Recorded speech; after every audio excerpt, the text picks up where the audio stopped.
Saya Adinda, CFO dari BLP Beauty. BLP Beauty adalah brand beauty lokal yang kita berdiri dari tahun 2016, didirikan oleh Lizzy Para, seorang makeup artist. Sekarang ini kita sudah hampir 5 tahun berjalan, channel penjualan kita ada di online dan ada di offline juga di beberapa mall di Indonesia. Saat ini BLP ada 100 SKU lebih ya. Main produk kita itu adalah kosmetik. Produk range kita mencakup mulai dari foundation, cushion, lipstick, eye makeup, hampir semua dekoratif makeup kita sudah ada.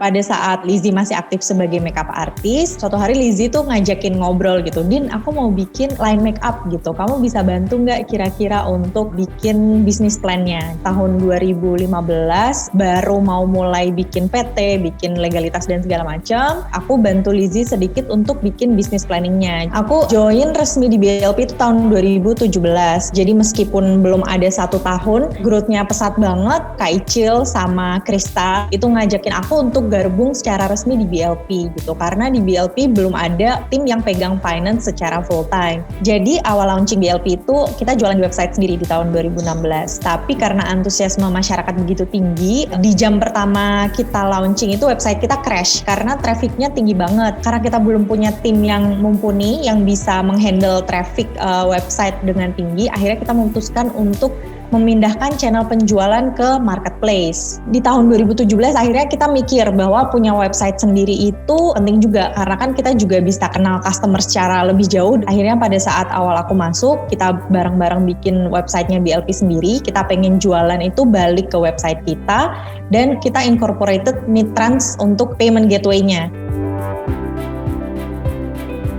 Jadi sebelum launching itu tadinya kita bikin 2 hari preview sale. Kita mau coba bisa nggak nih kita nggak pakai Midtrans gitu. Yang mana itu adalah sale untuk kalangan terbatas yang udah punya account di BLP. Gitu aja kita nggak bisa dengan cepat mengkonfirmasi pembayaran. Sebenarnya kita udah tahu Midtrans dari tahun 2016. Kita lihat Midtrans itu sebagai tools juga yang bisa membantu kita, dan kebanyakan memang merekomendasikan Midtrans. Kita akhirnya yakin pada saat kita relaunch website di tahun 2017 kita pakai Midtrans. Kemudahan Midtrans untuk onboarding itu sangat membantu banget sih. Waktu itu kan kita cuma perlu pasang API key dan sebagainya di website engine kita. Kita pakai engine-nya Shopify, dan pihak Midtrans juga sangat membantu kalau misalnya kita membutuhkan update sesuatu untuk di website kita, itu kita bisa langsung kontak ke AE-nya Midtrans untuk membantu integrasi maupun fitur-fitur baru yang ada di Midtrans gitu. Jadi aku sebagai orang yang nggak punya background teknik, yang waktu itu bantu untuk onboarding, itu benar-benar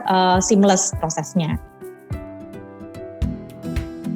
Kalau di bidang aku sendiri, karena berhubungan dengan finance, salah satu cara untuk bisa tetap relevan dengan customer adalah kita berusaha menyediakan payment method yang beraneka ragam untuk konsumen. Sekarang Midtrans itu punya beberapa jenis VA yang langsung integrasi ke bank-bank tertentu. Kemudian mulai ada juga cashless payment dengan beberapa provider. Jadi kadang juga konsumen kan pilih metode pembayaran itu sesuai dengan promo yang dibikin oleh mungkin bank, mungkin payment method yang kayak cashless payment itu gitu. Itu sangat membantu banget untuk memberikan konsumen kita pilihan payment method. Karena ternyata sesimpel pemilihan payment method aja itu ngaruh buat konsumen.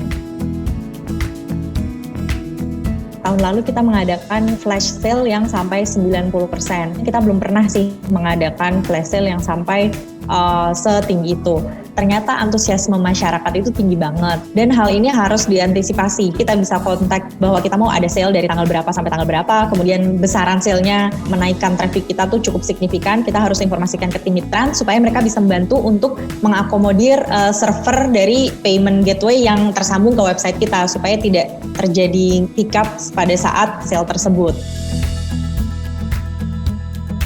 Dari besar atau kecilnya size usaha itu sebenarnya yang paling penting adalah kita tuh kedepannya mau sebesar apa gitu. Kedepannya tuh kita nggak bakalan segini terus loh, kita pasti pengennya berkembang kan. Untuk mencapai milestone yang kita inginkan, itu memang harus ada beberapa hal yang kita lakukan investasi di awal. Salah satunya seperti saat BLP memilih Midtrans ini. Karena kita mikir bahwa mencapai growth yang signifikan kita harus bisa melayani banyak order dalam satu hari, dan itu berhubungan dengan dengan verifikasi pembayaran, akhirnya kita memutuskan memakai Mitrans untuk otomisasi payment gateway seperti itu.